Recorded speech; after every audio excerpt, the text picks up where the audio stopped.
Bangladesh cricket শেষ হলো নাজদামুল হাসান পাপনের রাজত্ব। গত এক যুগ ধরেই সর্বময় কর্তা হয়েছিলেন তিনি। এবার সেই পদ থেকে সরে গেলেন তিনি। পাপনের উত্তরসূরি হিসেবে বাংলাদেশ ক্রিকেট বোর্ডের নতুন সভাপতি হয়েছেন সাবেক অধিনায়ক ফারুক আহমেদ। ছাত্র জনগত গণ অভ্যুত্থানের মুখে আওয়ামী লীগ সরকারের পতনের পর ক্রীড়াঙ্গনে পরিবর্তনে ঢেউ লেগেছে। বাংলাদেশের সবচেয়ে প্রভাবশালী বাংলাদেশ ক্রিকেট বোর্ডে চলছে পালা বদল।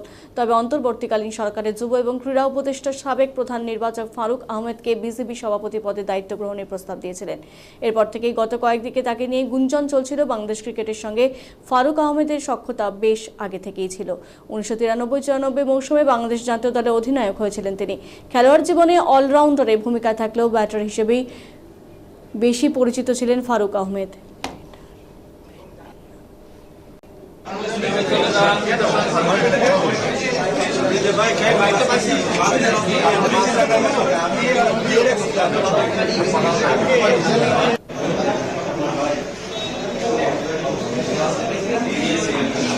বাকিটা আমরা বিকেল 3টা বাজে আমরা সব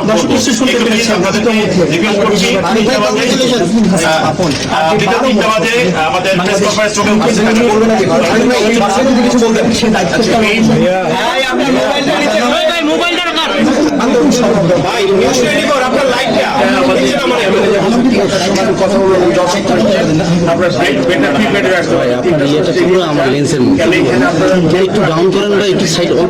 আমার মনে হয় সবার জন্য একটা ফেয়ার গেম হবে যদি আমি যাবো সবাই আমাদের প্রেস কনফারেন্সটা করবো আমাদের মিডিয়া সেন্টার বিসিবি, ঠিক আছে? এখানে আমাদের অ্যাডভাইজার সাহেব বলেছে এখানে কোনো প্রেস কনফারেন্স করা যাবে, ঠিক আছে? ছবি